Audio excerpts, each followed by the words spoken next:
Greetings and welcome to the deadliest game show this side of Takeshi's Castle, Genre Grinder. My returning guest today is co-host of Monster Island and Movie Lobby Commentaries podcast, Luana Saitta. Hi, Gabe. Hello. Hi, Gabe. Hi. I'm happy to be here. A close personal friend. As you know, that was a bit because we're going to be talking about deadliest game show or death sport movie, and that was a bit just now because Miss Pander says that. Yeah. Yeah, but also I want you to know that you are a close person. Oh, that's sweet. It's not just a bit. You're not just being Gabe Pander when you say that. Yes, Gabe Pander. So yeah, today we're going to talk about one of those subjects that inspired me to actually start this podcast in the first place. Is I was originally going to call it death sport movies, but that didn't really feel right. The best title I could come up with was then most dangerous game shows, because basically we're going to be talking about death. There's two kinds of death sport movies. There's the most dangerous game type, which is some psychotic person or group of psychotic people hunts unwilling human victims for fun. I mean, the name comes from the book Most Dangerous Game. And then the second kind is where people battle each other to the death for the entertainment of the masses or some smaller group of psychotic someones. This will be the latter kind, so I'm going to call it Most Dangerous Game Shows. Right. And then in order to shrink the pool of movies a bit smaller, I instituted a rather arbitrary rule that this particular podcast will only cover movies where there is some sort of television audience element. And then I was going to subtitle it "The Revolution Will Be Televised," because they're almost all political in nature in one way or another. I thought I was being cute there. But yeah, this is mostly arbitrary. I'm curious, what did you, because, last time we talked about, Daimajin, and we did, Big Monsters, which I get is my jam. What made you invite me specifically for this Deadly Game Shows episode? I like him, but what's Yeah, I think that it was honestly just that you had posted one day, it might even have been more than a year ago, that something positive about the Running Man. And it was something I had wanted to do, and I was like, who would do this one with me? Nice about the She likes the Running Man. She'd love to do this with me. This is natural. This is the way it's going to go. Yeah. It was probably the gag I made about... it was probably the Ella quote I posted about from 2012 or something, when Hunger Games Catching Fire came out. And just before that was in cinemas, we saw The Running Man, which she had never seen. And I remember her posting or telling me that Arnold topples a dystopia in 90 minutes rather than 4 movies, and Yeah. and he does it in a yellow spandex suit, delivering puns the whole time. Yeah. So that was. Yeah, Katniss has not a single pun, does No, she barely has a kill. I mean, they keep her hands so clean throughout those 4 movies. It's scandalous. Yeah, I mean, I made I think that the Hunger Games is a sort of pretty good baby's first Right. Revolutionary game show based, the Death Game Right. movie series. The ones we're going to cover are older than that. I made up a list, as I usually do, and I was going through it, and almost all the movies I've actually seen after the year 2000, which was quite a few. Hunger Games and Alita Battle Angel were genuinely the best ones, and I'm not a huge fan of Hunger Games in particular. Right. And Battle Angel felt like it was just barely up. There's just the it's a subplot, really. Yeah. I imagine if they do get to make a sequel, that they'll make that the standard plot, because that was the second arc in the comics. I was going to say, you've read the manga, so you know what it is. Yeah, they're super good. Yeah. It's super good. So, yeah, we've narrowed it down to 3, basically, which is The 10th Victim, Death Race 2000, the original Death Race, and The Running Man, which, The Running Man, it feels like a little bit mainstream for what I usually do on the podcast, but again, it's sort of like one of the things that inspired this is that in my brain I was pretending that Death Race 2000, The Running Man, and Hunger Games all took place in the same canon, and that there's just many years between them. Like the Hunger Games takes place like in the far off future after the Running Man, after this whole thing is evolved beyond. So it's an interesting thing because again, politics comes into basically all of it, and I like that, and I like that this seems to be a subgenre where filmmakers and storytellers are not afraid to be really political. And I guess it's that whole thing where when you're doing sci-fi, you're allowed to be allegorical in your Right, right. politics. But all three of these movies are pretty out with their messages, even if they're satirical in nature. And so I like that about them. I found it interesting that the 10th victim, there seemed to be no real, in the 10th victim of the three, there was no real rebellion against the system with that. Like, it seemed like it's a therapeutical thing that we're all doing and it keeps us from engaging in actual warfare. So, like, this Right. is the price we pay for our relatively utopian society, whereas like the world of 10th victim comes across as utopia with a but, and Yeah. the other two are just straight dystopias where Yeah. the crux of the plot is trying to topple the organizers of the games, which I thought was very interesting because you think that the 10th victim being the oldest one, that it would lay down some templates, but it's quite different from the other two. Yeah. Um, Well, and it's also interesting because the 10th victim was the earliest one I could find. I don't know if that's definitive, but it came out in '65, right. and I suppose if you go back beyond the '50s, there was not a lot of television anyway, so there Yeah, wouldn't right. have been. So it felt like it was a good place to start. But yeah, what's interesting about that is the director Elio Petri is I think all three of these filmmakers are probably left-leaning people politically, but Elio Petri was a card-carrying Oh, communist, right. and most of his other movies have some sort of definitive communist slant to them. So it's kind of funny that his ends up being the one where they're just sort of poking fun at the idea of this utopian Yeah, right. future full of idiots rather than dystopian future. The 10th victim. It's an Italian movie. La decima vittima. Decima. I think I'm saying that right. Vittima. Decima. There's the C is a ch. Decima. Oh, decima vit. Oh, Vittima. jeez. See, this is why this is the real reason. I just needed some. I needed someone who could tell me how to pronounce things in Italian. It's loosely based on a 1953 short story called "The Seventh Victim." I don't know why they changed it to 10. By Robert Sheckley. They probably changed it because it would sound silly. It would be La Settima Vittima. Oh, it would be Like a like rhyme or a okay. punny looking sounding type thing. Yeah, I guess I don't think about that. Yeah, when language barriers become a That's issue. why you have Oh, me that on sounds the stupid. show. We gotta change it to 10. This is dumb. Nobody will watch this. From what I could tell, and I always say this, I am not a literary expert, even like remotely. Basically, I'm functionally illiterate.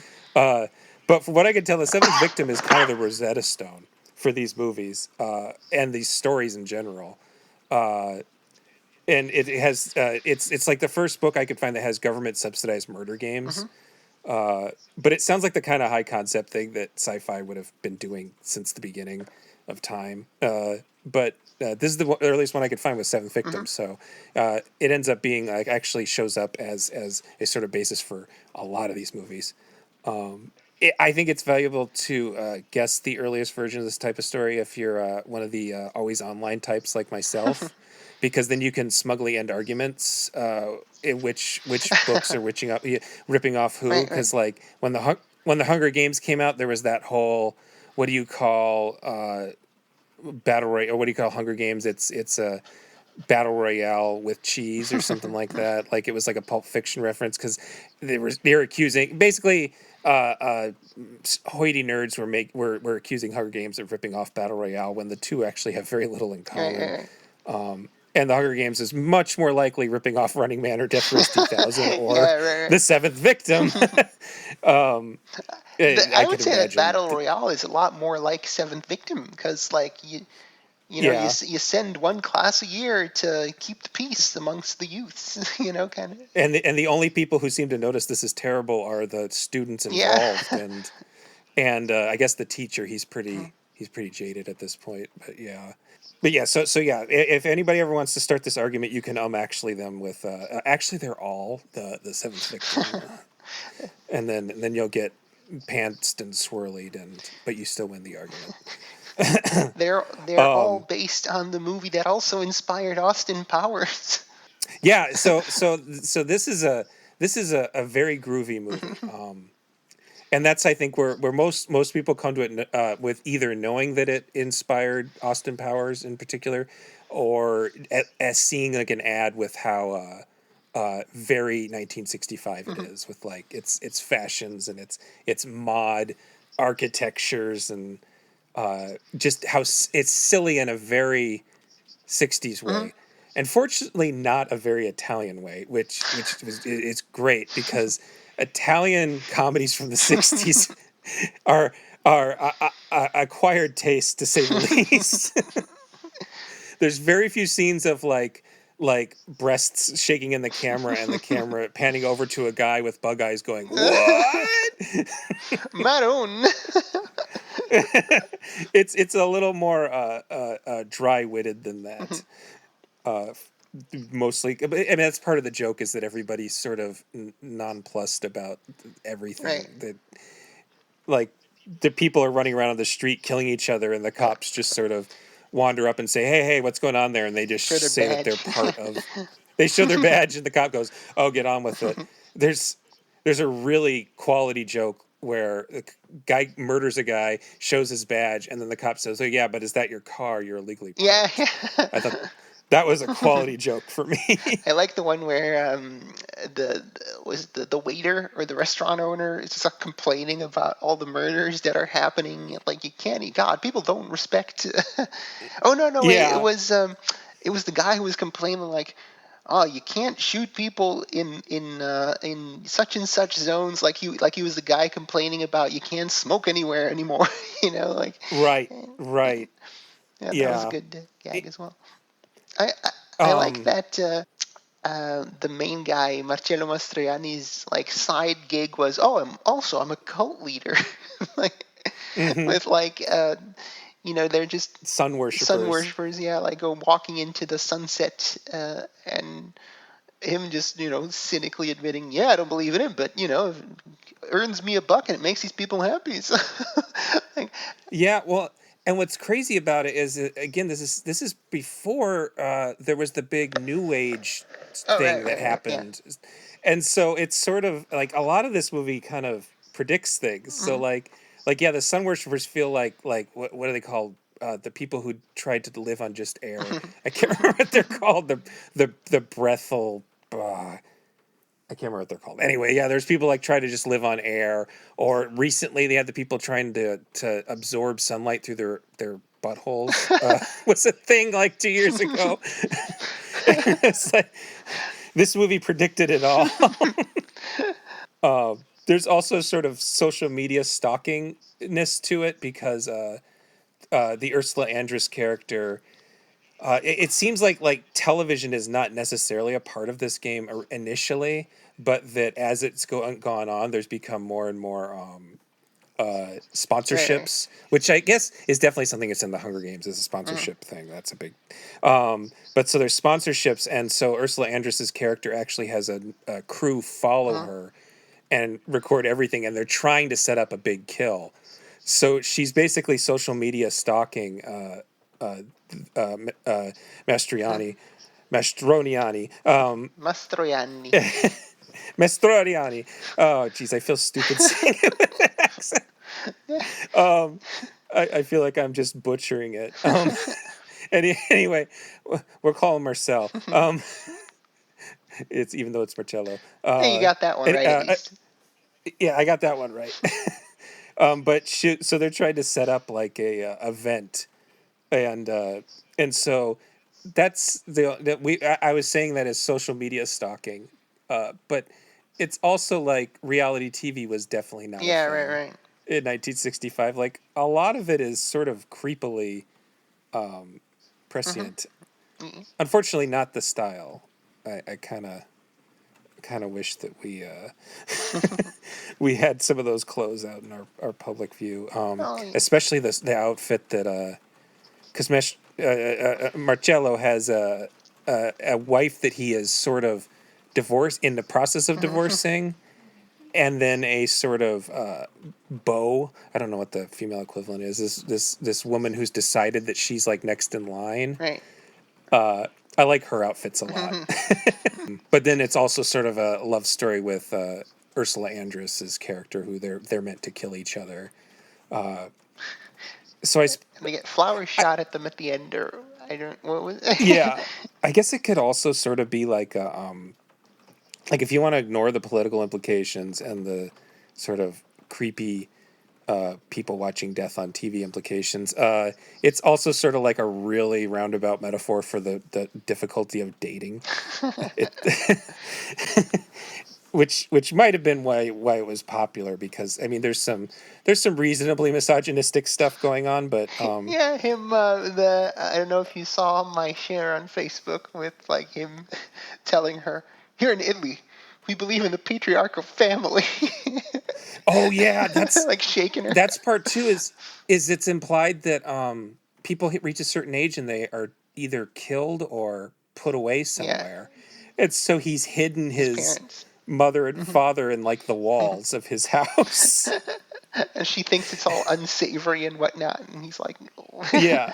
But I guess it's only in certain countries. Like, yeah, so he's saying, so she's is she supposed to be American now? I can't remember, because I think so. she's not She's not Swedish. she's Or, not playing an yeah. Austrian or whatever Urslandress actually is.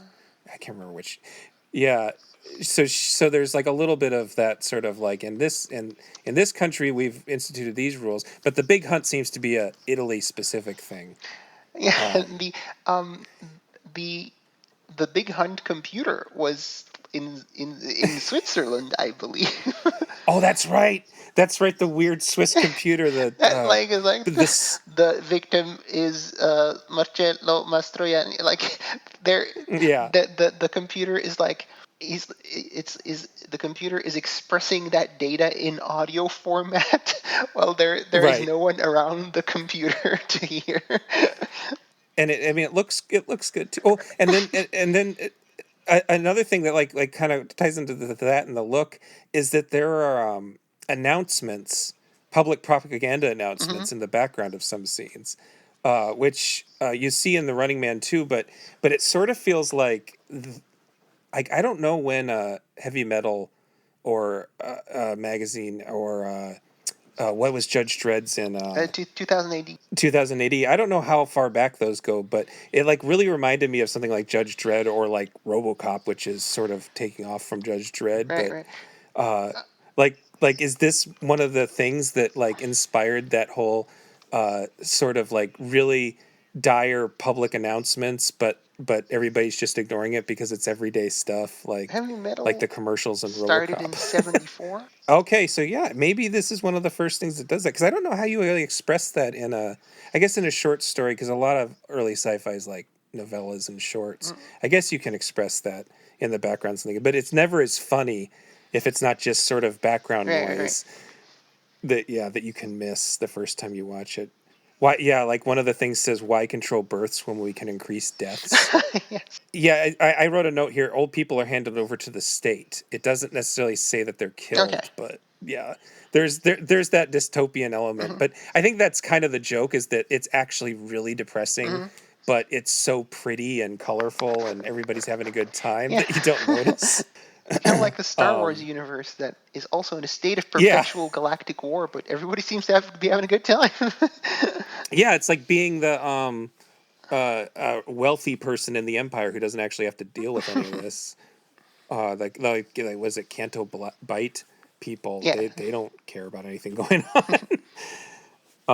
So yeah, maybe just out of frame there is some like really scary slums or something like that.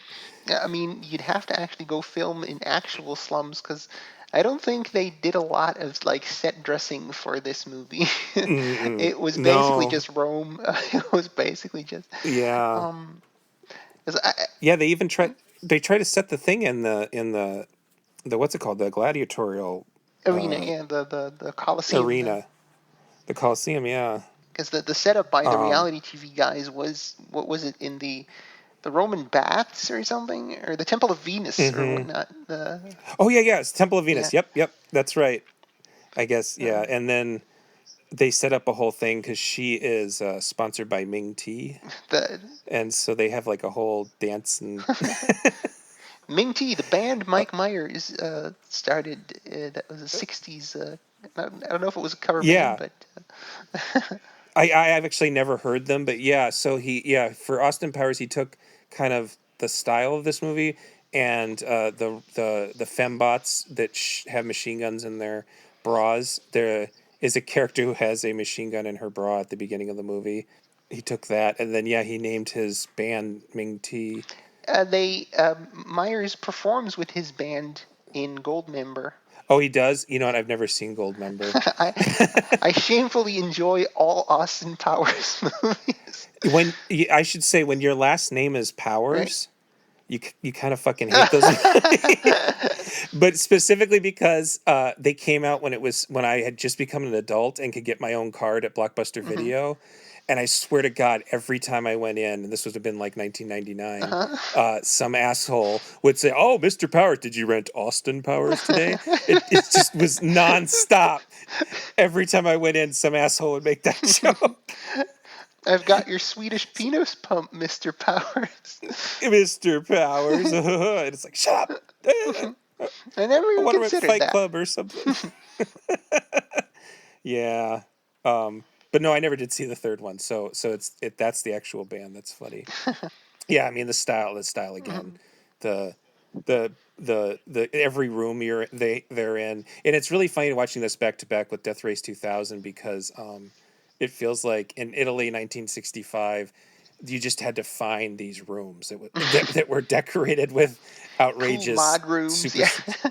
yeah, the cool mod rooms were just existing, and then by the 75 or whatever it is that Death Race 2000 comes out, and you're working on your Roger Corman level budget. You try to do that, but it really just always ends up looking like a warehouse room with like two lamps and a bed. God, that opening crowd scene with like the with like the actual like crayon added monorail that passes by. Yes, and the mat's shifting Yeah, constantly. Yeah, I think this is the I was trying. earliest Stallone movie I've ever seen. Oh yeah. Are we going into 2000? Okay.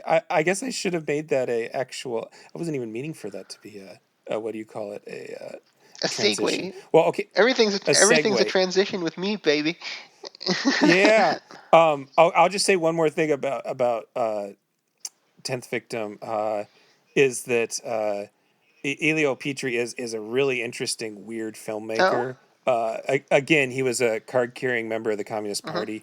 It said on Wikipedia he left after the Hungarian uprising, Mm-hmm. so he either was probably either pro or Mm-hmm. anti-Soviet. I don't know exactly what that, but Probably he anti, has because yeah, that would be my guess.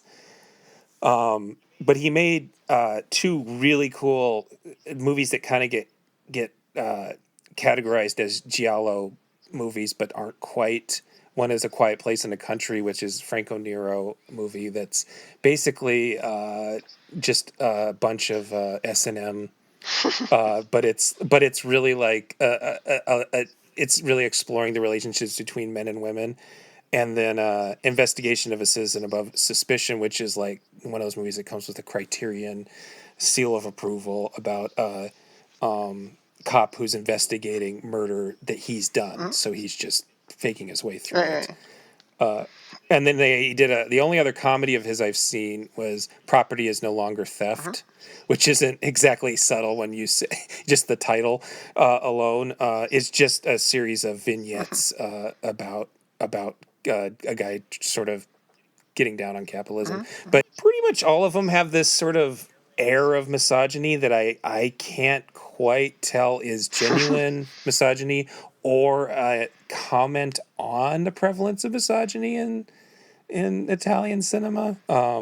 So I don't know. I don't know how good I feel suggesting people go watch all his movies. I think Investigation of a Citizen Above Suspicion is like definitively good, and I think this one's definitively good. And I don't think you have to feel too bad about them. No, I think Tenth Victim does not contain any more misogyny than your classic Star Trek episode. Really. Yeah.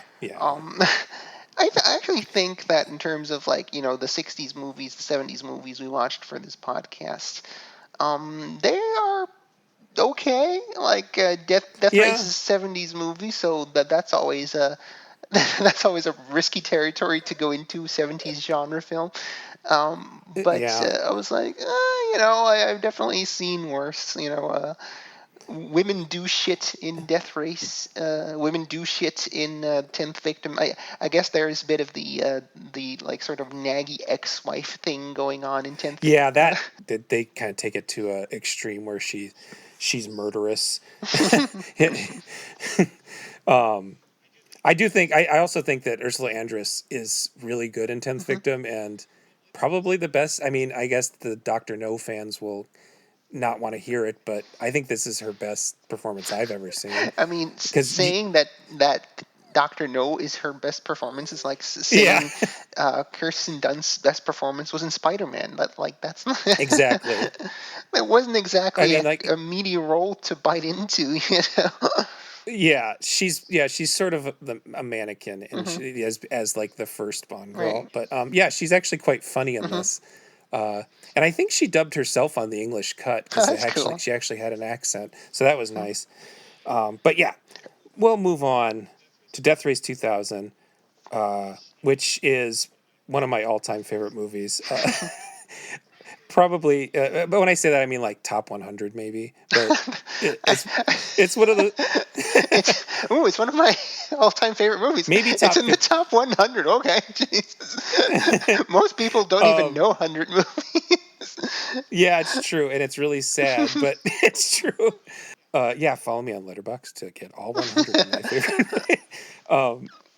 But it's a movie I saw at the perfect age. I think I was like 16 when I first saw it, and it's the idea behind it is that there is a race across the country every year, but the real point of the race isn't to win the race; it's to hit as many people with your cars and kill them as you can, and the whole thing's televised, and it's a really big event. And what like the super edgy jokes that like babies are worth more points than adult men. That kind of stuff really appeals to a 15, 16-year-old. But then as I got older, I started to like recognize the sort of satire of the whole thing. And so I think it works. I think it kind of works on both levels. I know you weren't as big of a fan as I am of it, but I'm willing to forgive you. I laughed a couple of times, though. I mean, I do think that you're very right in that, you see it at 16, 17, that's the ideal age for it to hit you with, And I remember being 16, 17, and there was this sort of, what do you call it? The late night movies with a late night movie host that they'd show you. I don't know what that particular type of type is called. We got Svengoolie is the big one here in the Midwest. Right. We had a local director who turned out to be a right-wing douchebag as the horror host. Great. So, as tends to happen in movie nerd circles.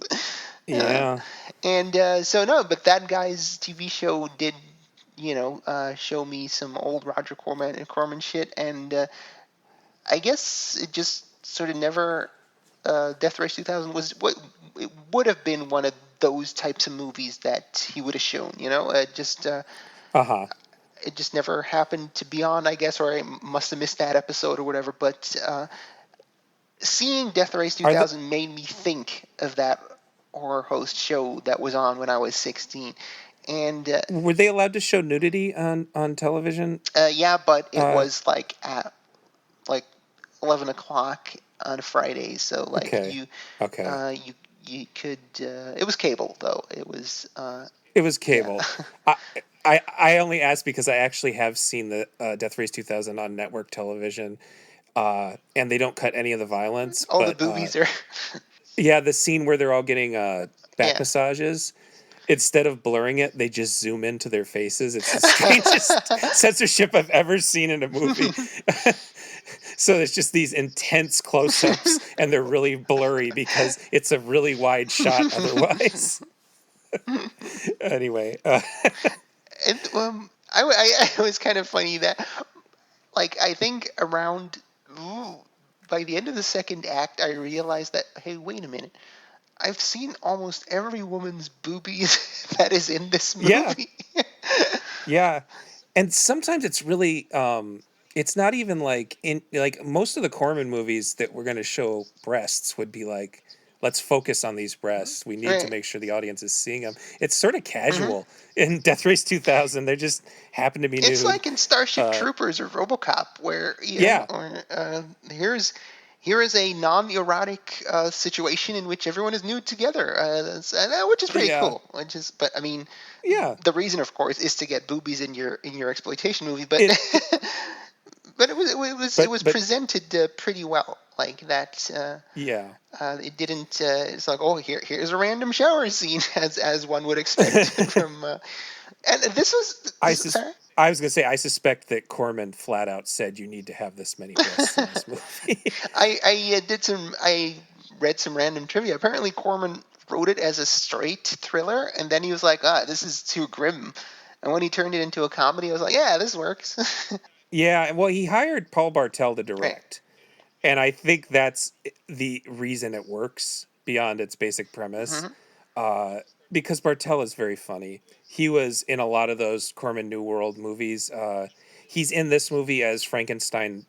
Frankenstein is the sort of uh, he's this legendary character who drives and he wears all leather, and he's played by David Carradine. And the idea is that that he's been rebuilt all these times, but in reality they just keep Right. replacing Right. him. But Paul Bartel shows up as his doctor in one scene, Hmm. uh, and he's in Rock and Roll High School as the, I believe he's a science teacher who likes heavy metal or the rock music. And then later he made a non-Corman movie called Eating Raoul that is one of my favorite movies about a really stuffy couple that keeps killing their neighbors because they're swingers. They don't like the swingers in their apartment complex. So they keep killing their But neighbors because they're swingers. How many neighbors are there? because the neighbors are swingers, they just keep getting in situations where they're angry. They're like, it's kind of like in Hot Fuzz. It's like that kind You're of right. Right. idea where you have they're just ruining the Hmm. Hmm. neighborhood, so you have to kill Right. them. It's that kind of that idea. But if instead of this well organized cabal, it was two kind of not really great at killing people. Paul Bartel and then Mary Warrenoff, who plays Calamity Jane in Right. Right. this. Right. The two of them are the couple. Oh, I that's love cute. her. But yeah, so I wrote down. I just called the seventh victim the Rosetta Stone of these movies. Well, there was actually a book shortly after by a former World War II U.S. counterintelligence officer named Ib Melchior or Melchior. I'm not sure how you'd say that. It was called The Racer, and it was released just after the seventh victim. So it's also kind of another Rosetta Stone, I guess, because technically Corman bought the rights to The Hmm. Racer, but then didn't really use it because then he handed it off to Bartel. And I guess Bartel made a straight comedy, and they argued a lot, and Corman changed a lot of things as he usually does. And Bartel is actually in interviews was pretty disappointed with the final result. So I just imagine maybe they balanced each other out. Maybe the Bartel version would have been too Hmm. wacky, and maybe the Corman version would have been too exploitative. And so the between the two of them, they got something weird and kind of original. I think the same thing happened with Ravenous, which is another one of my favorite movies, where there was like three directors and the studio cut a bunch of it out, and I just feel like it was one of those situations where all the interference ended up working out in its favor I didn't somehow. even know that. Yeah. Okay. Yeah, that was a really, Antonio Bird was brought on to fix it basically after they fired 2 other directors. Oh, okay. At Yeah. least they didn't throw her off. No, yeah, she was brought on. Robert Carlyle had just worked Uh-huh. with her, and apparently, like he basically made her do it. He's like, "Come on." I'll be your friend.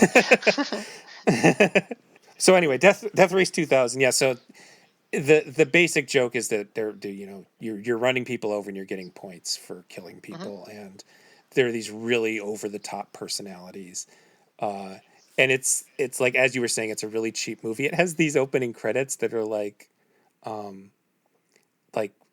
teenager pencil drawings, and I found out watching the extras. I'd never watched the extras on my Blu-ray until now. They were drawn by the costume designer who had no experience doing either thing. They just brought her on, and she ended up doing both things. I think the costumes are kind of cool, Yeah, I honestly. mean that's not a thing that I would have like. Yeah, they're tacky, but I think as sort of American gladiators to the extreme, that those are Mm-hmm. appropriately tacky outfits that they're wearing. They're gimmicky wrestling heel dues. So yeah, so good job if Yeah, she'd never done that before. yeah. I think that, and I think that the car designs are actually, you can tell they're like wood and Right, plywood right. and paint when you look at them closely, but they're still pretty cool considering that Corman didn't want to put any money into it. You Hmm. know, I like Stallone's car the most. With it's got like The Tommy guns in it. Tommy guns, yeah, and then is his have the, I can't remember which one has the big knife on it. Yeah, it does have yeah. His does too, yeah, yeah. And then Frankenstein's car is kind of like a dragon, I Hmm. guess. Hmm. His is probably the least cool, Hmm. I would say, but it's still pretty cool. I'd say that works, and I'd say that again, like I was making fun of their sets being kind of lame, which they are. They really do look like conference rooms that they put a couple things in. Uh, but the driving scenes are, you can tell they speed ramped Hmm. it to make it look faster than it Right. was, but they're pretty impressive Hmm. stunts as far as the driving goes. It seems like they actually were like skirting the lines of like there's certain union rules that they were sort of going around because it was sort of dangerous in Right, right, reality, right. and they had the actors actually driving themselves. Stallone and Oh, Carradine have really? both said they did a lot of their own driving. It was genuinely dangerous, which is always fun in retrospect. Like, well, yeah, the airplane scene. There's a scene where this little tiny weird plane is dropping bombs on Frankenstein's car, Yeah. and it looks really really dangerous. Like someone could have died. So I thought that was funny. But Was that was that the rebel who that rebel who decided to break off with the plan, or like was that a rogue yeah, decision that I'm gonna bomb Frankenstein now, or that was not part of the plan? I I think, if I remember correctly. yeah no I well okay so. Again, the more times I watch this movie, the more different ways things I get out of it, which is something you can do with movies that had no meaning to begin with. I admit, but it's clearly making fun of this authoritative, like fascist Hmm. environment where like it's like the 1984 thing where they're always at war and they're just saying they're always at war, and they like people basically pray to the Hmm. president, and they keep making up, like every time something goes wrong they blame the French even though the French are not there because they don't want the public to understand that there's a genuine rebellion against this. Right. So that stuff's all really obvious. But then at the same time, I feel like it's making fun of the sort of American liberal resistance thing because they're led by this woman who just speaks in like these patriotic platitudes and always has an American flag behind Hmm. her. It is sort of dressed like Christine, who's the person who sewed the original American flag. Betsy Ross. She sort of, yeah. Oh, you knew it. See, I was like, American. I have to ask another American, but no. Apparently, I'm just the idiot who doesn't know any history. American pop culture Anyway, has completely, that's true. That's true. I just felt like I can't assume that American pop culture. I know who Anyway, fucking Paul Revere is, so. everybody knows Paul. Yeah, because he has a great song Oh, yeah, named after. exactly. Anyway, she's this like hyper Americana thing, and her whole stance is that we have to send a strongly worded letter. Like her plan is to kidnap the president, or no, to kidnap Frankenstein. Yeah. And not give him back unless the president promises to do certain things, and they're really weak shit things. They want the president to do better. Yeah, basically that's what it comes down to. And then her underlings obviously hate it, and they keep trying to pull off genuine, like, they're not very good at it. They do kill quite a few of the guys, though, so I guess they're not terrible at it. They're not completely like inept. it's not like Frankenstein kills any of them. I think they kill most of them. Yeah, Frankenstein survives the bombing, but he doesn't exactly kill the guy. Which is kind of weird if you think about it, because like if you have a death race, even going into it without any presumptions, you would think that the other contestants are pretty much fair game, but at no point do the racers actually target each other, huh? As far as I remember. There's just the one time when Matilda the Hun's navigator is fixing something, and the Nazi woman runs him over. Oh, yeah, because, But they established that the two of them really hate each other. Well, they are two women, so. Yeah, I suppose. It really is very upsetting that the Nazi woman has some of the funniest lines in the movie. Yeah, it's always terrible and she's really hot too. Yeah. And it's like, fuck. This overtly Nazi lady is funny and hot. She says, "I've come up with the final solution to mouthy cowgirls." I think that's the best line in the whole movie. But I hated it. I was partial to. That's right. It's a hand grenade. Yes. So the big reveal is that Frankenstein has his own plan to kill the president, and so his plan's a little bit more genuinely revolutionary. Direct action gets the goods. Yeah, but he's not working with anybody. So there's this whole. I feel like in a more serious movie, there would be a real moral push and pull between him trying not to kill revolutionaries because he's on their side, but he can't let them know he's on their side. But then he's also running over nurses at the old folks home, which is another one of my favorite jokes. I like that that announcer went like, "Well, I guess those doctors have been getting a little too smug in the recent years." Yeah, and they have what they call it, like it's euthanasia day at the geriatric home. And they just wheel all the old people in, and they just sit there quietly. And then he doesn't run them over; he runs over all the nurses instead.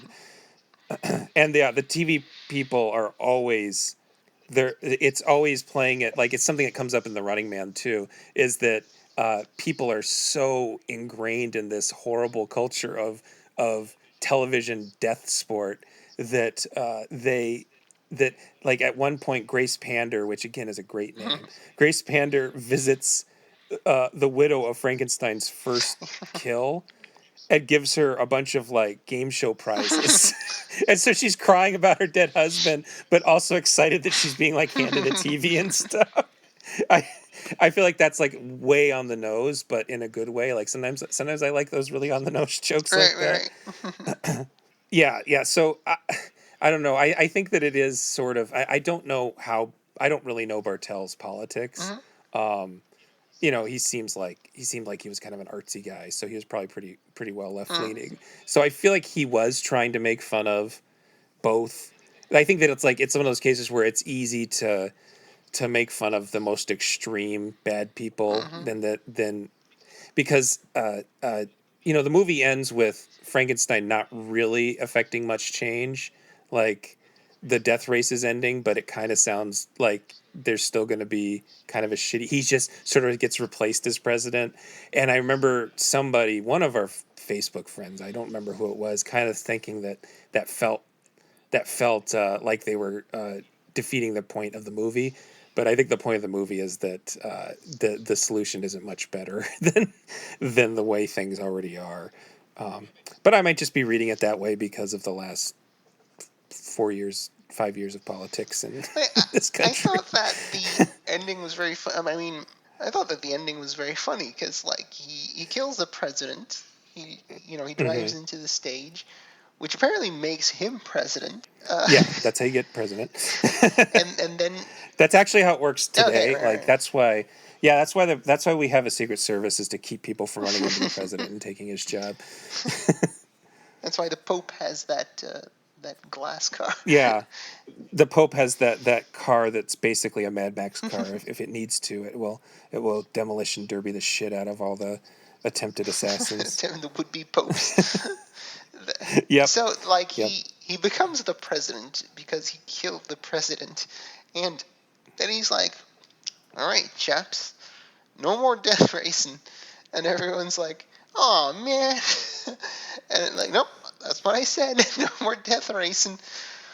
Oh well, I guess because if you say so, Mr. President, and then that one flaming homo guy is like, "No, we gotta keep death racing. We gotta. It's the fucking American way."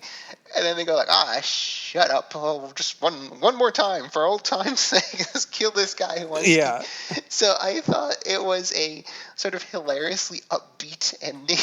Like But there is the indication that he's put. I cannot remember her name, unfortunately. The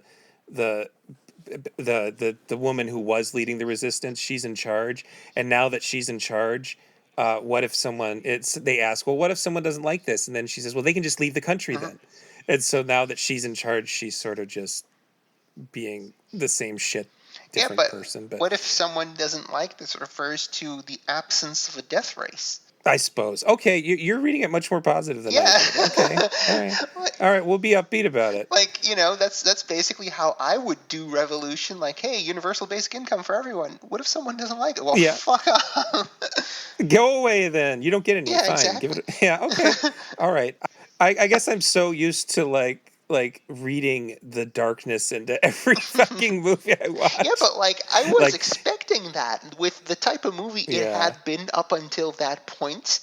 I was kind of blown over by how almost cartoonishly positive that ending was. Yeah. I suppose. Okay. All right. I'll see it that way then.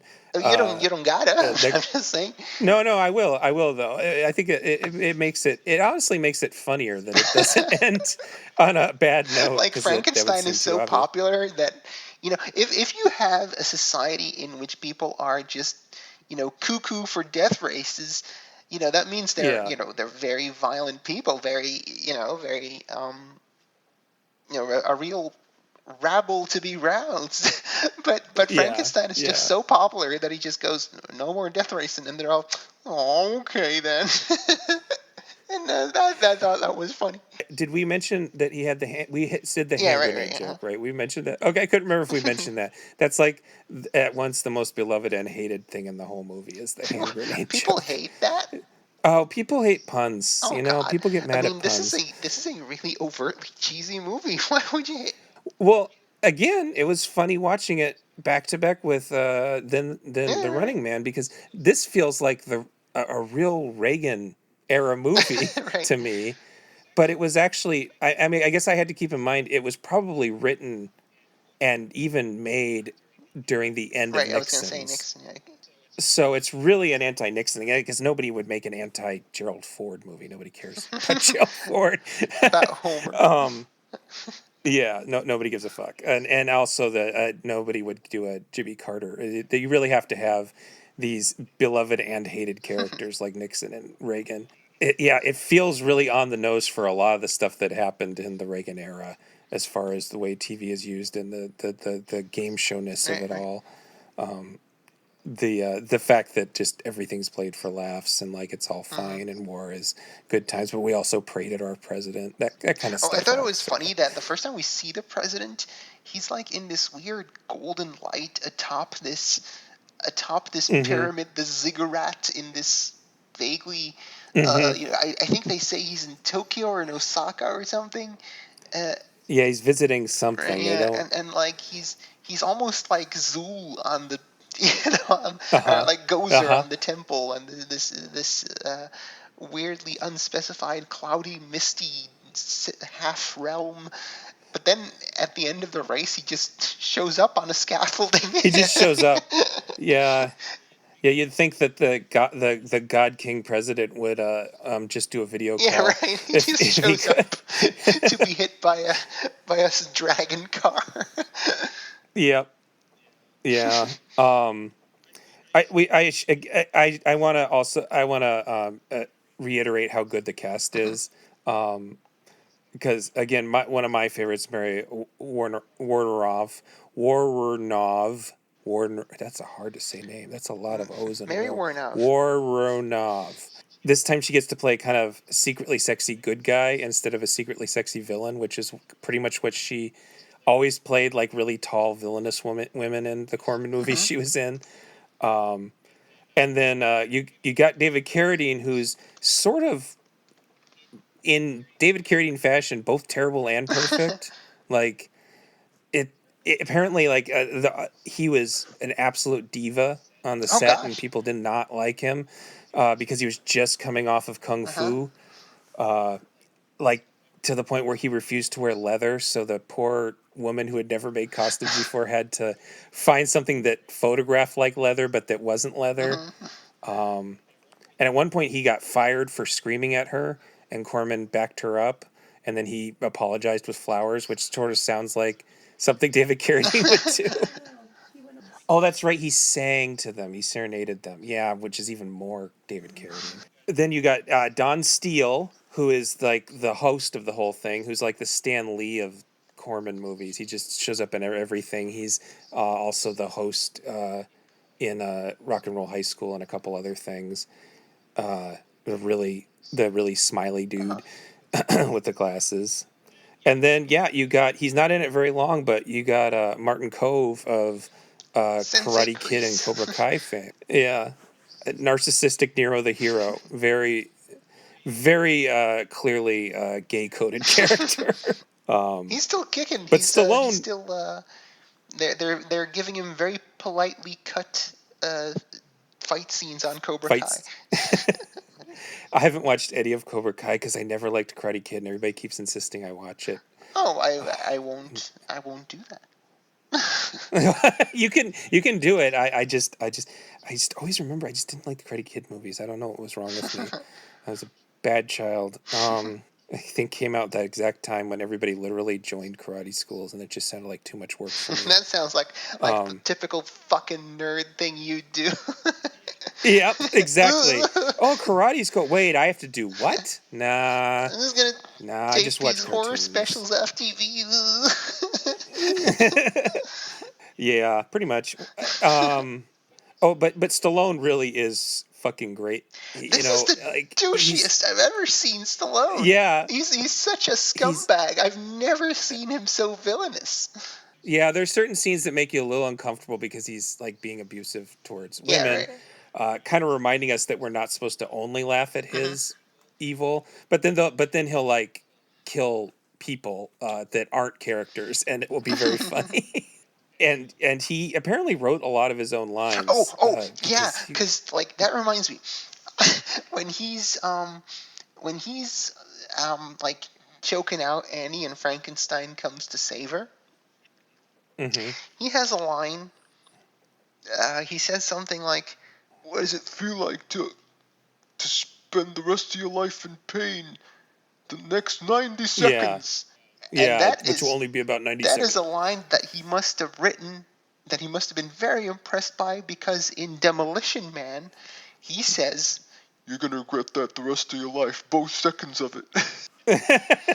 That's funny, because Demolition Man is sort of in line with these. It doesn't have anything to do with Death Sport. It's a dystopian, but it's sort of the same kind of satirical dystopia that we're talking about here. That's, yeah, I barely remember that movie, but... he also has the line that I hope he wrote, where he says, you know, some people might think you're cute, but I think you're just a great big baked potato. And it's like this nonsense line that it's so funny. That actually sounds like that is sly energy, I would say. I also really respect that you could tell how short he is in this movie. Yes. Like, Before he could when he make becomes a director, star, yeah. he always is on Apple boxes and stuff. But like, you could tell he's like genuinely smaller than David Carradine. Because like, if you think in your mind's eye, yeah, of course Sylvester Stallone could beat the crap out of David Carradine. But if you actually see the two of them standing next to each other in real life, and you're like, oh yeah, okay, I can see how this. But it really works for the character because he's like bigger than he is. Like he's always overcompensating for everything, Right. and he only ever hurts people with his car or women. Like he's Right. never really standing up against people like that are bigger than him. Yeah, he's very good in it. So there was a remake Oh yeah. from our boy Paul W.S. Anderson. I hate to say it. I think it's his weakest movie. I think that and Soldier are the only two Paul W.S. Anderson movies that I kind of think are boring. Like, I can understand why people hate his movies, but other than those two, they're always really entertaining. And there was like some sort of I remember when they were talking about it way back in the day when like Tom Cruise was going to star instead of Jason Statham, when it was like a much bigger deal of a movie, and he was describing all these ideas they had where like they had to, it was like a video game where they were driving cross country and they had to cross certain some, I don't know, like you'd have to cross like on a pinball machine, you'd have to cross certain lights at a certain time to get the points. So the race part was also important. So it was still a cross country race, but you know, I think they just didn't have the budget, so they shrunk it down. They didn't want to spend the money on it, and it sort of just takes place in a prison instead. It's not quite the level. It's and you know, maybe I guess some people say it's supposed to be like kind of a prequel. I don't really see it that way, but I guess so, sort of. I don't know. Do you like the Paul Anderson one? Yeah. Yeah. See, I'm trying to remember. I have a lot of. I remember. What's his name being really good as like the mechanic. Ian McShane. Yeah, Ian Yeah. McShane. But like I always remember Ian McShane being good in everything I've ever seen him in. So I don't know if I can trust that memory. He's like Peter It's been a Cushing. He while. will star in absolute shit, but he's usually pretty good at it. Yeah, he's going to be there for it. There was an official sequel in 2017 called Death Race 2050, which I have not watched, that Corman put together. An official sequel to the 2000, you mean? Yeah, Okay. an official sequel to this movie. There were 3 sequels to the W.S. Anderson. Yeah, and they were all They're prequels, mostly I straight to believe. video. They just kept on going back in Yeah, time. because like Nice. I've seen the first one, or I've seen the first sequel to the Anderson one, because I was teaching, and back when I was teaching, and one of the kids had it with him on a USB stick, and I was like, yeah, sure, we've got a spare hour, why not? It was I was actually some other teacher had fallen ill, and I had to just kind of, I wasn't supposed to, Fill I the wasn't space. falling in for that teacher, but they just needed supervision while they were, They needed an adult human in exactly. the And someone room. said, "Hey, I have Death Race on USB stick." I was like, "Put it on." Let's do And it. turns out it was Death Race 2. And I was like, oh, this is the direct-to-video sequel of the Paul W.S. Anderson remake, starring Luke Goss, the boy band. Oh, I love Luke Goss. Luke Goss is like, And so he was the original Frankenstein, who was like before the Death Race. It was Death Match. So it was just basically a prison fight movie. oh, okay. So because it was So- even cheaper than the Anderson ones, because they You don't didn't have to have use any cars. races.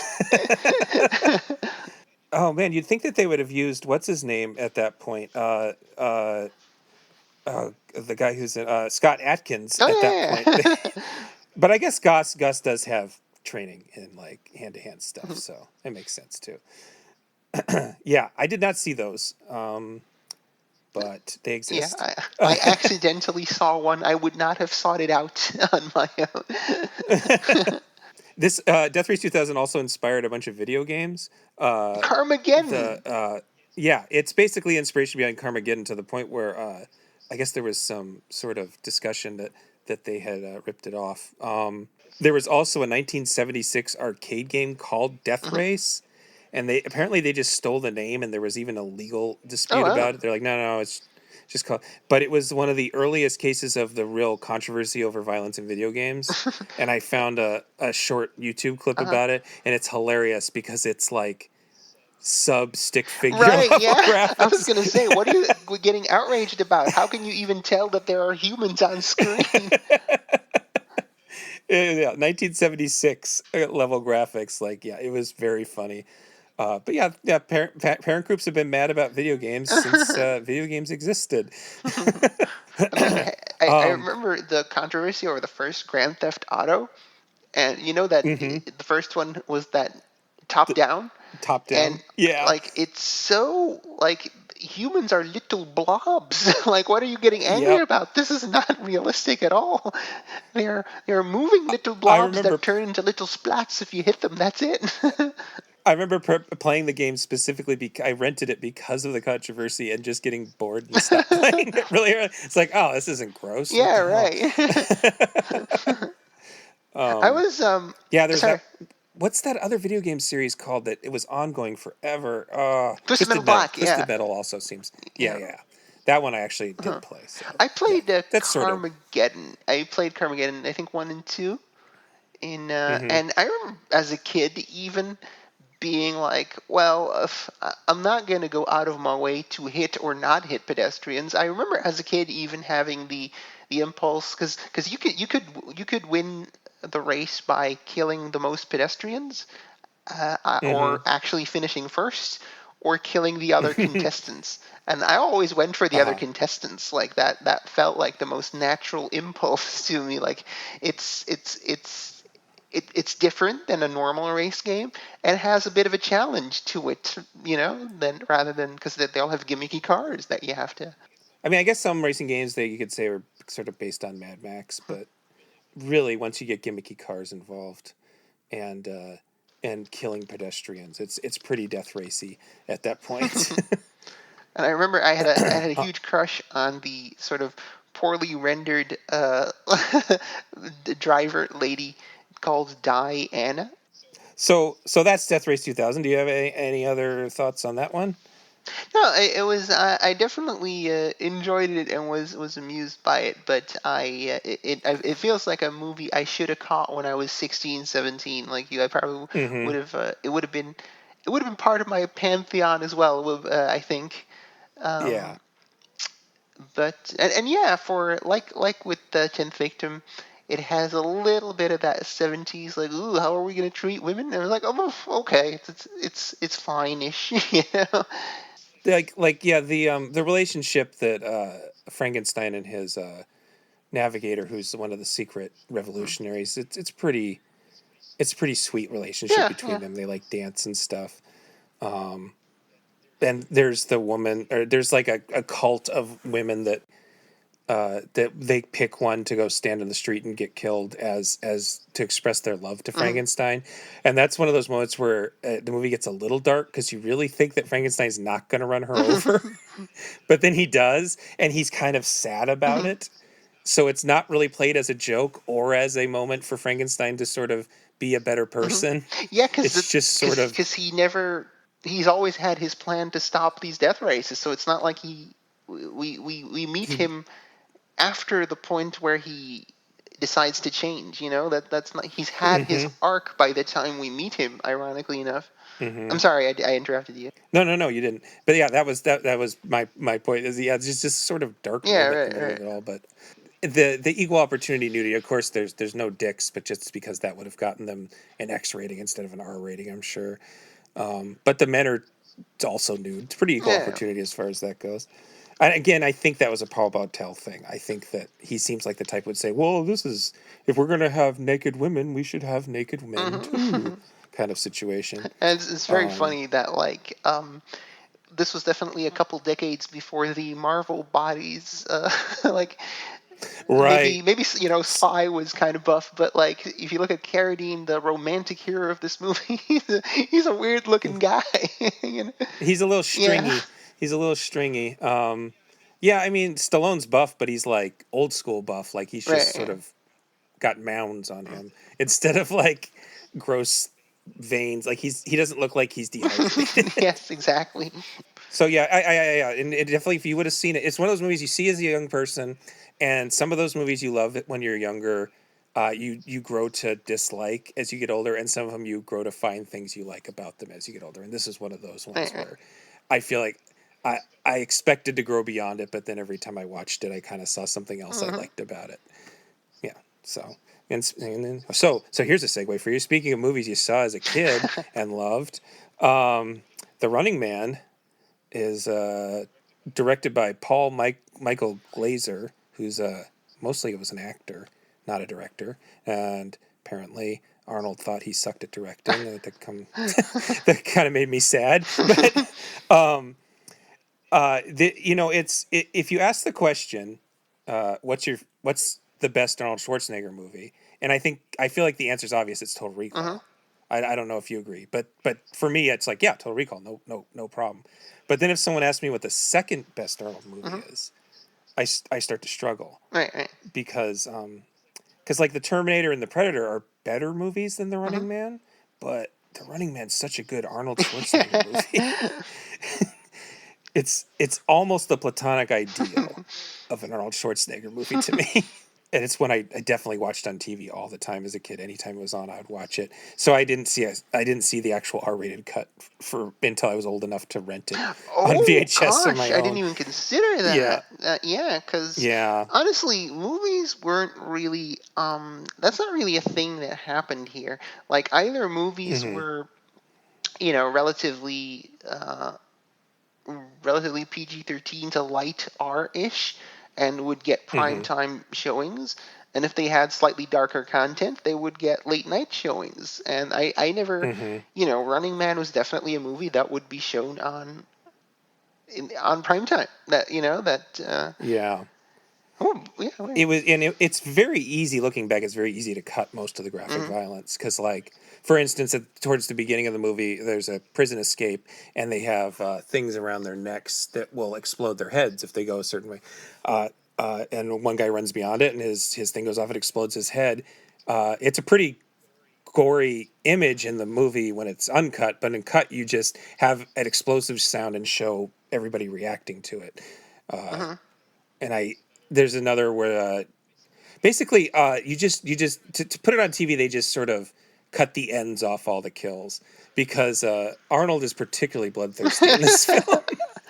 And so he always takes, like, the person's dead, but he just wants to really make sure they're dead, so like it always goes a little bit further. And then yeah, so it was easy enough to cut for TV, but then that was like an extra All special right. thrill, being 16-year-old able to rent it on my own and getting to see people get chainsaws in the groin and stuff like that. I love um, the like we've been talking about like 60s and 70s. Well, they were kind of okay, 10th Victim and Death Race in terms of like women. And then there's this bit in Running Man, the most recent one of them, where what's his name, the uh-huh. opera guy, Centurion Sparky guy, Uh-huh. Dynamo. Dynamo. He Dynamo. he wants to rape Maria Conchita Alonso, Yes. and he's like down to his tidy whitey. Yes. It's like, oh, okay, he's going there. Like it doesn't really go anywhere, and she kills him before anything happens. But the fact that he's just like so thirsty for it that he's this Yes. fat guy with his pants around his ankles. That's such a Yeah. like I don't Yeah. think that was supposed to like I'm not sure is because this is me laughing at how casually that is treated. I guess you've got a bad guy here that's threatening the female lead, so guess he wants to rape her. Yeah. and I do think it was supposed to be funny though. right, okay. I think so. That's actually a thing about this movie is that over the years I remember distinctly. I don't remember who it was. but getting in a sort of pseudo argument with someone who had watched it for the first time in many years and was complaining about how corny it was, and trying to explain that no, it's supposed to be funny, it's a comedy, and they just would not believe that it was supposed to be funny, which is a weird thing. Of a lot of the Arnold Schwarzenegger movies of the '80s are supposed to be funny, but for some reason they're not remembered that way. And that's kind of weird to me. But this one is like, I could see saying, Predator's not a comedy. No, I guess it's not. But the Terminator's not a comedy. Terminator 2 is not a comedy. But The Running Man is clearly a comedy. It's supposed, it's joke. It's like really obvious out there jokes. Just the idea behind it being that it's literally a game show, unlike Death Race, which is sort of like a sort of Super Bowl racing event. This is like a daily or weekly game show where prisoners are thrown into. It's never quite clear where they're thrown. They're thrown into some sort of like scrapyard or something, and they're supposed to run through a gambit of murderers. Basically, they're like we had American Gladiators here. I think it was just called Gladiators in the UK. Sort of similar idea where you just have these muscular people that normal people have to compete against. And in the case of the real TV show, they would usually lose just because they weren't as fit and hadn't done the things. But in the case of this pretend TV show, they would get killed because they were supposed to get killed, and that's the way the show's supposed to go. They're not supposed to survive. It was funny that, like, if you make it, you'll be able to live your life on whatever Hawaii, like these three guys who made it. And later they find out, oh no, we found the skeletons of these three guys, implying that they faked the images of the guys chilling in Hawaii with beach babes, and just the idea that the world we are shown and like the CGI graphics of the world that we are shown being able to construct such good deep fakes is very yeah. It is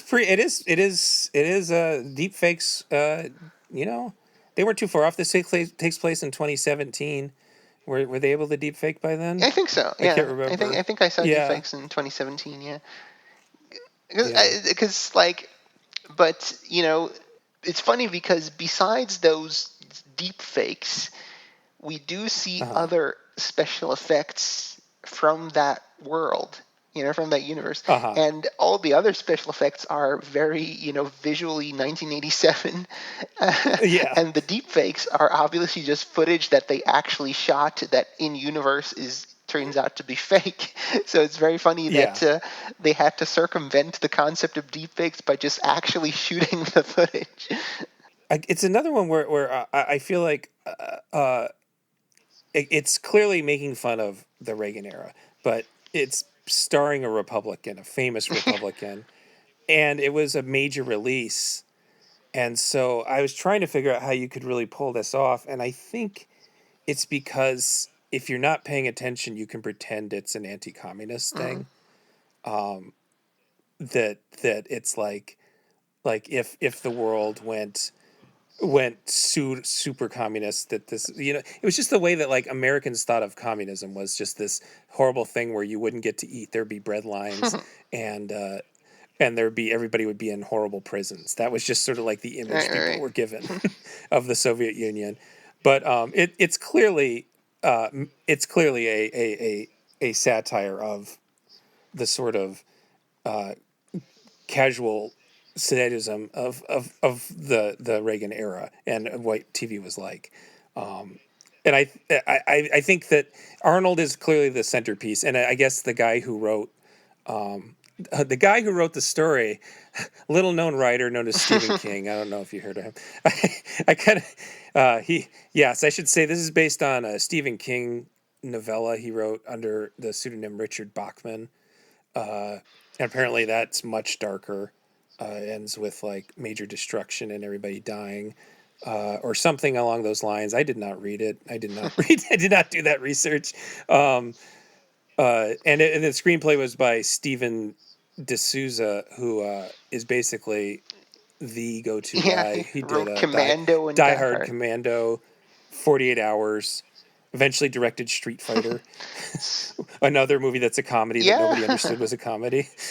I mean, like, Um, imagine having such a resume. Like, hello, I yeah, wrote Commando and Die Hard, and I directed Street Fighter and The Running Man. and he claims that he based part of his script on there was a real game show called the Trans-American Ultra Quiz in Japan, where contestants basically had to endure tortures, and the longer you endured, the better your prizes were, or something Right. like that. Was not aware of that. I was aware of Takeshi's Castle, which is a much later show Yeah, that's a '90s show, that I think, right? yeah. Yeah, believe it was 90s, and that one's more just silly. The people didn't get as badly hurt in that Right. one. Anyway, so I think that it's abundantly clear on what this movie's politics are, and that this is all everything the government's built around is a lie, and that they're just forcing people to. It's the same idea, I guess, as 10th Victim, where they're forcing people to watch violence to take their mind off the fact that everything's horrible, and it has the budget to show how awful the world is. Uh, it's like bombed out hellscape with like no lighting or anything like that. And I feel like there's an underground that's more. It's still ragtag, but it's more organized than the one in Death Race 2000. And they're sort of developing ways to combat things. And I feel like the only reason Arnold wants to participate as Arnold Schwarzenegger is that he gets to be totally uninterested in the politics of the Yeah. situation. That he just wants revenge. And that the only reason he joins the resistance is because they suck and he needs to show them how to do it correctly. Yeah, absolutely. I think that's one of the great um, appeals of Arnold. He is such a weird personality. Like, just Hmm. the idea that at one point, I mean, the age of the movie star is pretty much over, I'd say, but Hmm. at one point, this weird, muscular, you know, tree of a guy who spoke English with a extremely heavy German accent Hmm. and had a very limited range was the Yeah. biggest star in the world.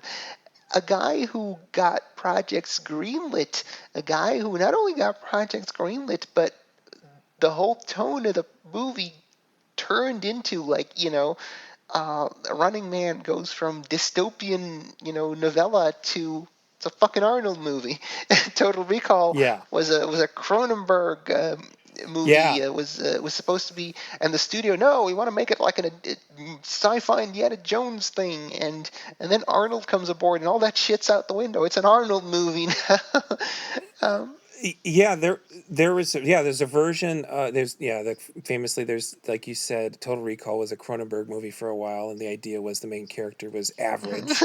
uh and the idea behind the Stephen King story is that the character is frightfully average. Apparently he's described as particularly skinny, and King was angry that Arnold starred, like King has any right to say anything about. Anyway, but there was one point where there was going to be Christopher Reeves. okay, and The Running Man. Yeah, and the Running Man, and so there's part of me who doesn't. I don't want to replace the Arnold Running Man or Total Hmm. Recall, but part of me wants to like visit the universe where those other versions Hmm. existed, just to sort of see what happened, Hmm. because they sound kind of interesting, taking a super serious tone with them, and then like I mean, he was Superman, but he was still a mostly average Right, sized right. individual. But yeah, just like it was an interesting idea. But yeah, it becomes an Arnold movie, and in a lot of ways, it's sort of like the ultimate Arnold movie because everything is a pun. Hmm. Like it's like I think it's beyond even Commando as far as he can't do anything without, like, every scene ends on a Right, right, pun. right. You can't cut the movie without having a pun. It's like the Nightmare on Elm Street movies. You'd always cut away the scene when Freddy had a one liner. Then you'd cut to the next scene like they do. It's not just when Arnold kills people that he puns. It's when he does anything at Yeah, all in the movie, like when or when he refers to it when he kills a guy, just everything. when he's telling off Yaphet Koto, he's like Yes, uplink on the ground, I'll uplink your ass, and you'll be on the ground. and you'll be yeah.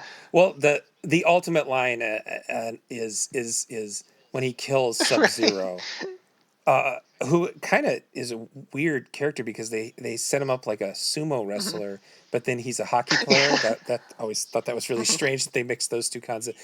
But he kills him and he says, "Yes, Sub Zero, now Zero. Plane Zero." And you like have to pause the movie and think about what the hell does that mean? He has What? increased in value. Yeah. Yeah, it's just like it's such a nonsense line, but it made it all the way through the edit. And I get the feeling Arnold himself came up with it, and no one could like. I'm not going to tell him it's a weird line. I'm not going to tell him. It's oddly enough, that's also a running theme in these movies. Sly writing his own lines, Arnold. Yeah, Arnold possibly, but not verifiably writing his own weird puns or whatever. I guess that's a pun. Yeah, that's a play on words, sort I of. like that. I like that. It's nonsensicality. I feel adds to its power, not just because it makes it more silly, but because you say it fits into that theme where Arnold is just joining the rebellion, the resistance, because they're all stupid idiots that can't do it as well as he Hmm. can, and he's going to show everyone up. And like making a bad pun that makes no sense when he kills Sub Zero, it has that bully energy. Yeah, That for if you've ever been, and if you're listening to a B movie horror podcast, you've probably been bullied at one point in your life. So, my dear hmm listeners, remember back when you were a kid, when you were being bullied, there was always that moment when they're roasting you, and like some of these lines aren't making any sense, but they're on a roll and they're bigger and tougher and cooler than you, so you can't go up, like your brain is saying, "Hey, wait a minute," and the movie is fully asking you to bask in that vibe. Like, we yes. fucked this guy up, and now we're gonna drop some nonsense roast on him. and, and it's treating this as like this thing to revel in. Yay! This is why you all paid a ticket. He well, I also feel like Arnold. The reason Arnold wins is because he's more sadistic than the what they call the stalkers. He's smiling while he's brutally murdering people. Yes, I love that. It's not. He's not sort of like in a lot of those like even in Total Recall like he does sort of revel in killing the real bad Mhm, guys, but there's a lot of points in the movie where he's just shooting people and trying to get out of the way, and mhm, he's like he doesn't care about collateral damage, but he's also not mhm. bloodthirsty, whereas in this he is sort of bullying all of these professional bullies. And that's like exactly what the revolution wins. They're too dorky. Hey, They're that's another thematic through line with Death Race 2000. That with yeah. the resistance lady with do better, but all the other soldiers Yeah. actually have revolutionary ideas. Arnold is the one that makes the revolution work because he's a Because harder bully than the dystopian guy. he's he's he's he's got the sadism to make the revolution work. They just don't have it in. They're trying to do like in Death Race. They're setting up like Wile E. Coyote gags to kill people, and in Running Man they're trying to like they're doing everything they can to hack the system. Yeah. Of course, in the days when screenwriters did not know what hacking would entail, um, there's like a weird part where they even know how to get into like they want Arnold. I can't remember the guy's name, but there's to piss Arnold off more. They send Yaphet Kotto and this other guy who were his Mhm. sort of cellmates in Yeah. Right. prison. They send them in, so he feels like he has to protect Hmm. them. And the nerdy guy is really into the idea of fixing the Right. problem for the Hmm. revolutionaries, and he has to memorize all this information. I guess that's what the woman's like without mentioning it. She's really good at memorizing numbers. Yeah. Apparently, uh, he just reads her a bunch of numbers and letters, and she Yeah. remembers them somehow. Um, but after all this work, they just show up. Like they could have gone in there at any time. I don't know. I guess they just needed that one satellite uplink or something to break into the system. And then, oh yeah, that's right. She also steals. Like the whole point is that Arnold is a cop who has been wrongfully accused. framed as killing people who are rioting for food. He's like, they're just hungry people. They just want food. I'm not going to open fire. Which, you know, was kind of depressing given the current state of the world.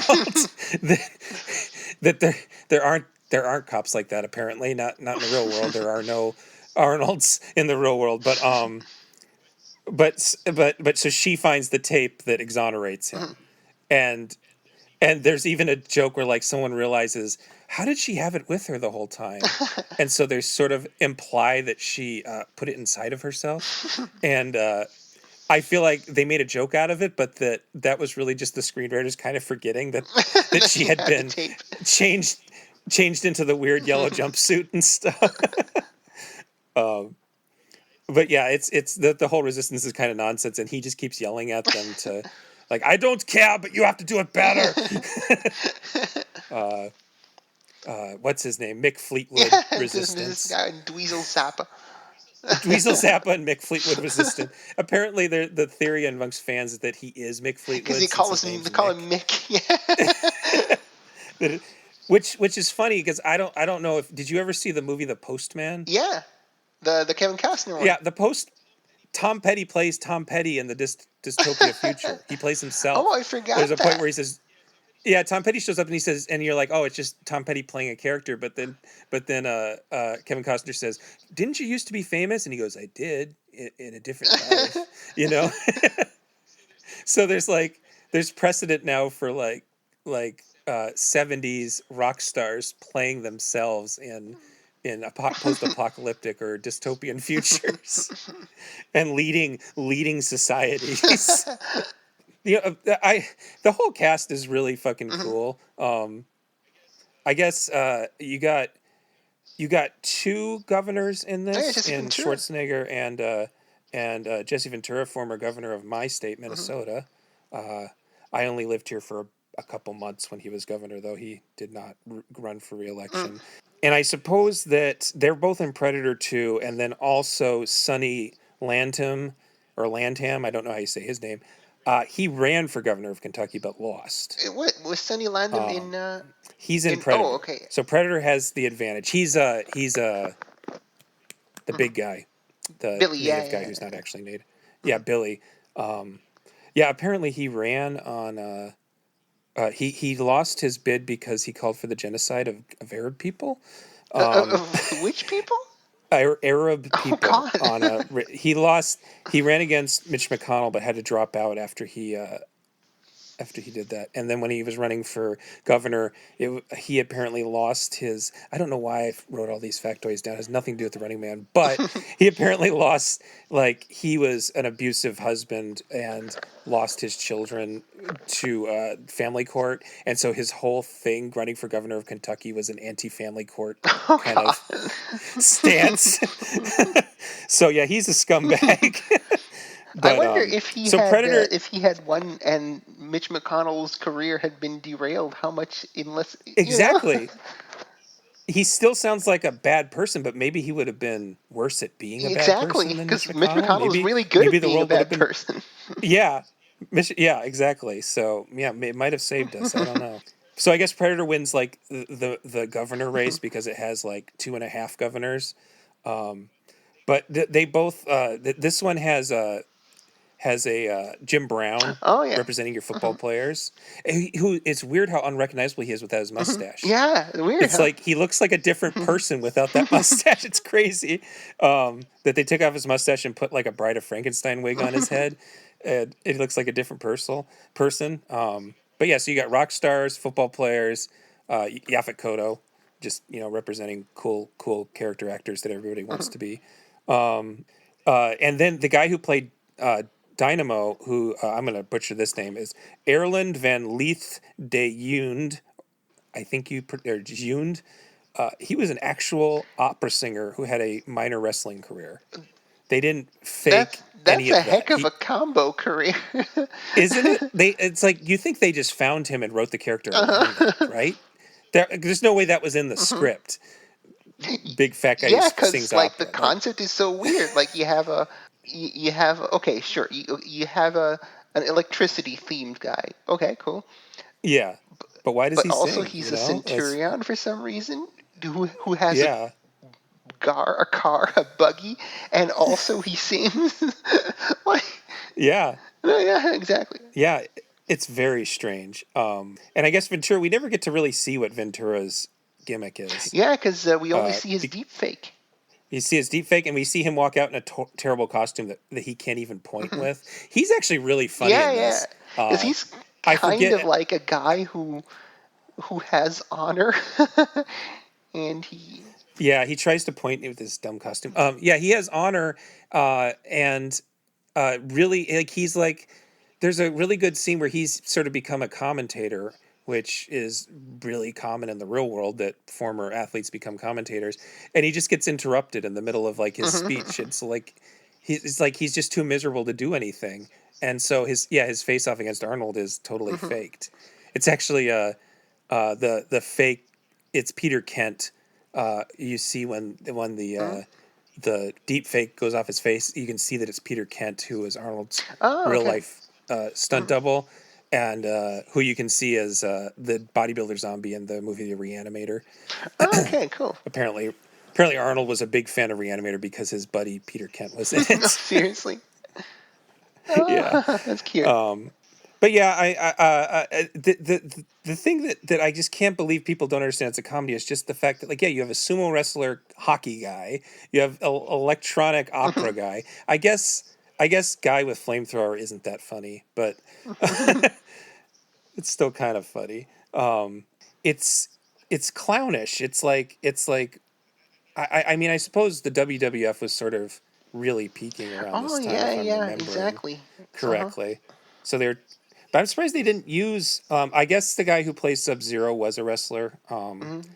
So they had one, and now I get, yeah, now that I'm actually using my brain, Jesse Ventura Chester was a Heroes wrestling, wrestler. yeah.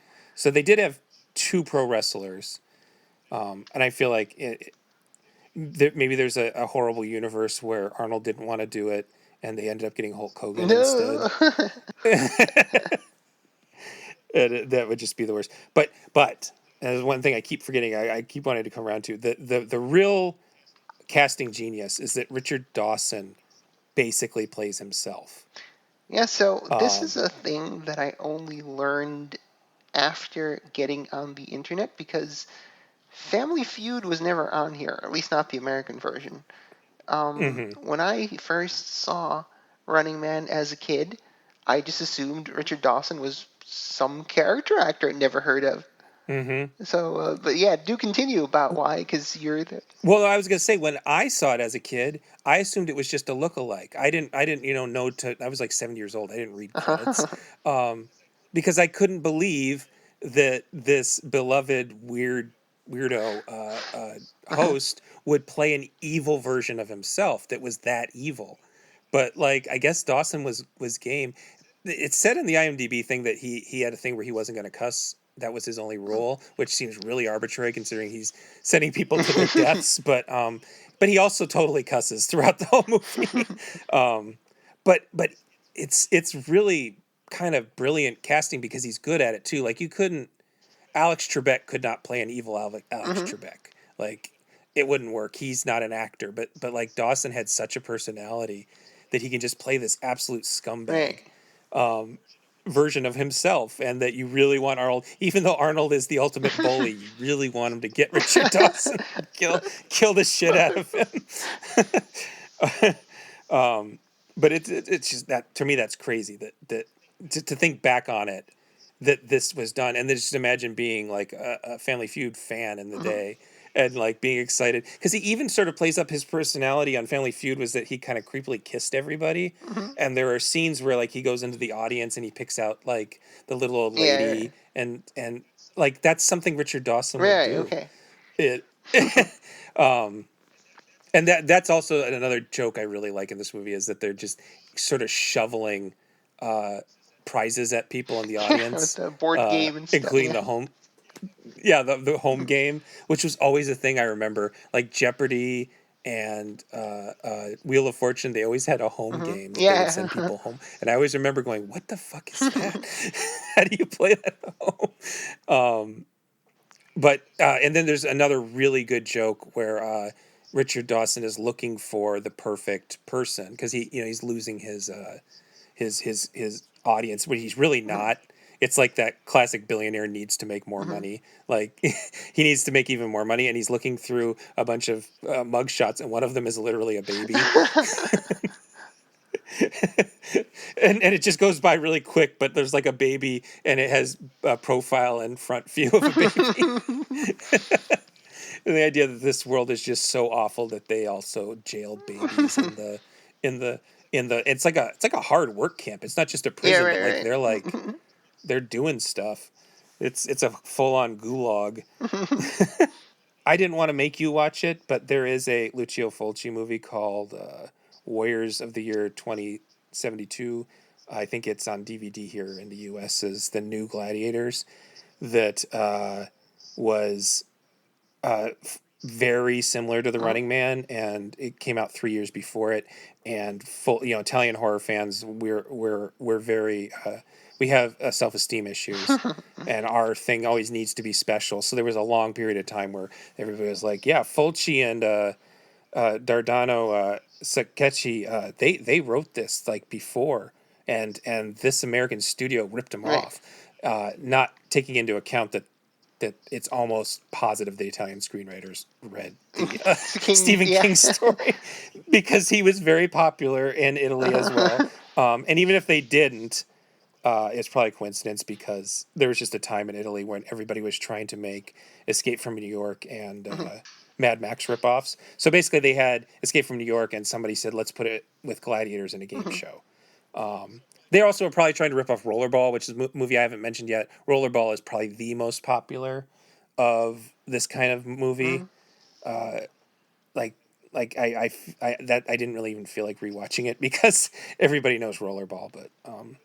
But yeah, the Fulci movie does have it's surprisingly anti-fascist, which and also surprisingly funny. I guess Fulci used to make comedies, but it's actually a pretty good movie. I talked about it a lot more length on Directors Club podcast when they had me on for the Fulci movie, or Fulci podcast. So I talked about more on there. But the one other funny thing is that you got Jim Brown in The Running Man, and you have Fred Williamson in the Fulci movie. So ex football players with nice mustaches are in both of them. Also, did you ever play, because we were talking about video games, did you ever play Smash TV back in the day? Smash TV? Yeah, it was Smash TV, and then it was basically the video game arcade shooter. It was a top-down shooter version of Running Man. Oh, no, I never heard of that. And it had a sequel called Total Carnage. It was it was like a never-ending series of levels, and it was a quarter muncher. Like you were one hit kill, and just hundreds of guys would run on screen, and you'd have to. It was like a constant shooting thing, and you'd have to rotate the joystick to say which direction you wanted to shoot in. Yeah, it was a game I played a lot. If I was at an arcade and they had either Smash TV or Total Carnage, I would play them. It didn't work on the home because you didn't have a joystick. It was always hard to play. But so yeah, this one sort of had a rip-off video game too, just like Death Race did. Oh. On my Blu-ray, again, I hadn't watched the extras before. This is a 2004 Blu-ray was the one I have, the older one. The only extras other than a commentary were something about the Patriot Act. Okay. And something about civil liberties post 9/11.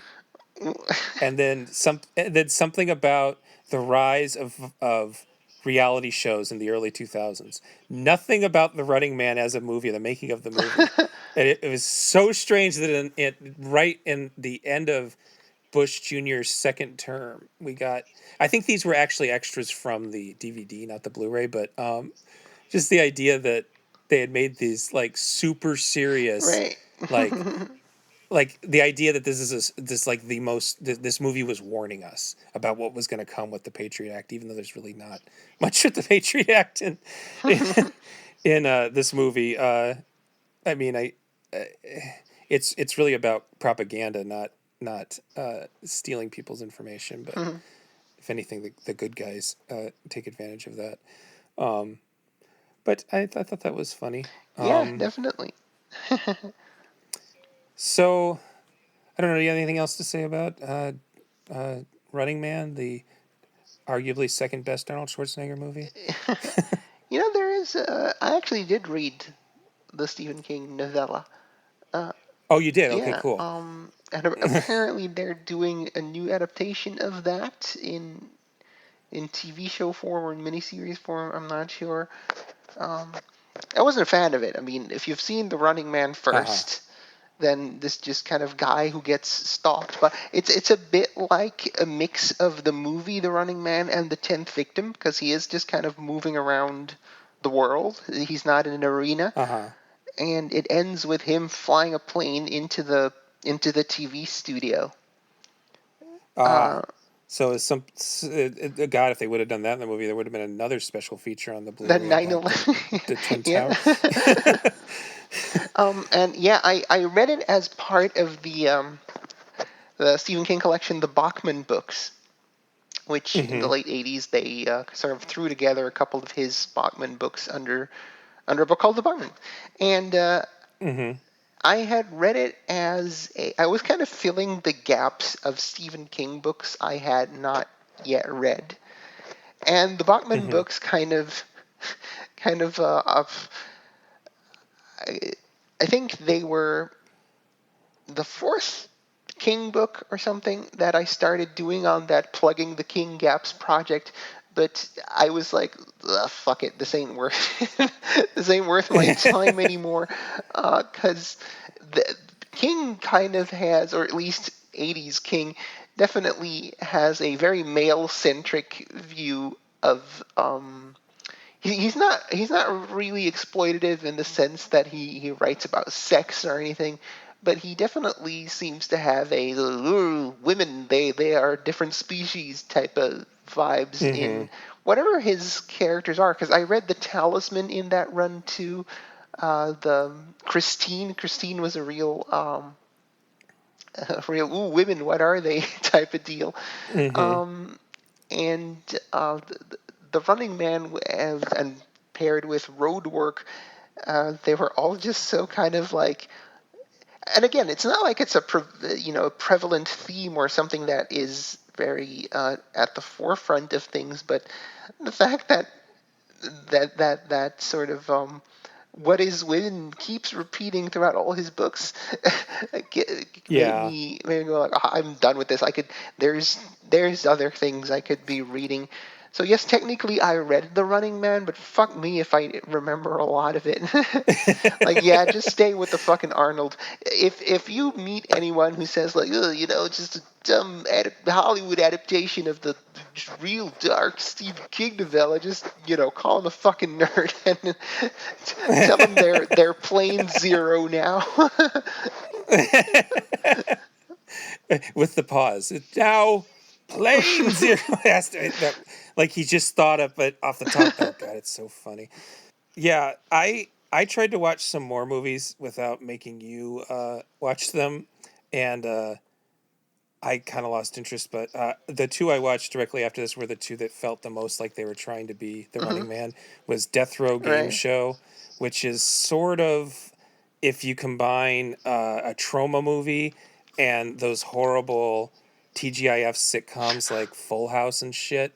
It's like the mentality of those two things mashed together, and the idea that it's literally a game show for death row people, and if they win, they can get off. But the real story is that this guy who hosts it is hated all over town. It's not a dystopia. It's like supposed to be like 1987 LA.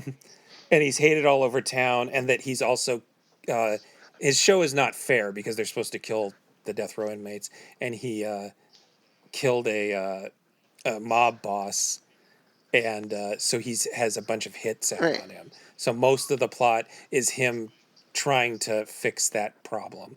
And it has one kind of funny gag where he has a nightmare about being hunted like this, and the nightmare is preceded by a green band trailer, MPAA trailer Right. type thing, and says who's directed this nightmare. That's like the one really funny part in Right, the whole right, movie.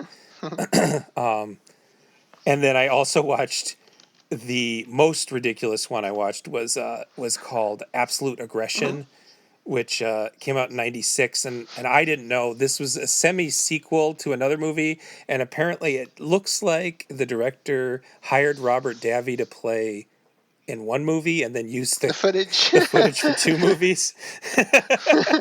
And so basically, Absolute Aggression is like a virtual reality version of this concept where death row inmates get to fight for their thing, but it's like it's so overthought that like it's like if you die in the simulation you die in reality, but it's not true. If you die in the simulation they wake you up and then they give you lethal injection. If you die in the um simulation, you eventually die in reality. yeah, yeah, it's such a, and you can tell that the guy made the movie out of clips, and that most of the battle things are either they're like, it's like he knew people for the Society for Creative Anachronism, Uh, uh and so he just went and like watched like people reenacting uh, a battle between settlers and natives, and just filmed around it, and people doing a jousting tournament, like literally in the park. Like it's that cheap, but its one value is that it's the only one of these movies I ever saw that pushes for a right wing version, a conservative right, version. right. So the reason the world is in such a terrible place that we have death row game shows is that we've rejected conservative values and American exceptionalism. So society collapses because of out of control tax rates, and over half the employers in America go out of Oh business, no. and and they hand out corporal punishment for tax evasion, public smoking, gun ownership, and something they call speech code violations, which really sounds like being canceled to me. You said a slur. And you get put on death row for saying a slur or smoking in public. And the rebels in this movie are American military units who, quote, refuse to surrender the UN takeover of the Pentagon. And also, this came out in 1996. It was written before that. And one of the bad guys is a stone cold murderess named Hillary. Oh. And at one point, she orgasms mid coitus and shoots a guy in the face. I mean, that's cooler And than the I just real made it sound Hillary. cooler than it is. Yeah, I just made it sound cooler than it is. It's really, there'll be a couple. It's a little bit like a porno in that way, that there'll be like these sudden shifts away from what was happening in the movie to have a sort of softcore sex scene. Um, but it is like made like on a budget that's so low that like it's unbelievable, and like, yeah, you're surprised Robert Davi's even in it, Right, but right. again, it seems like they they just tricked him into being in two movies, and it's pretty funny. And then, yeah, I mean, I've seen some of these other movies that were on the list, and Battle Royale is good, and then The Condemned should be cool because it's a bunch of Uh-huh. wrestlers doing Battle Royale, but it's not very cool. And then the Rob Zombie movie 31 is by far the worst Rob Zombie movie I've ever seen, which is, you know, really probably saying something for most people.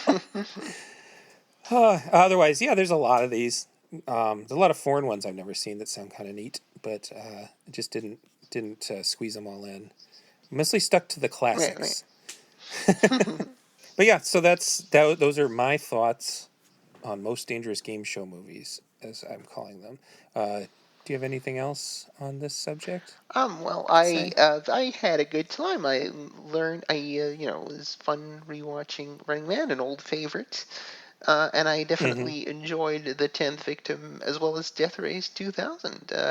It's always fun to have your horizons broadened and your Uh huh. sort of your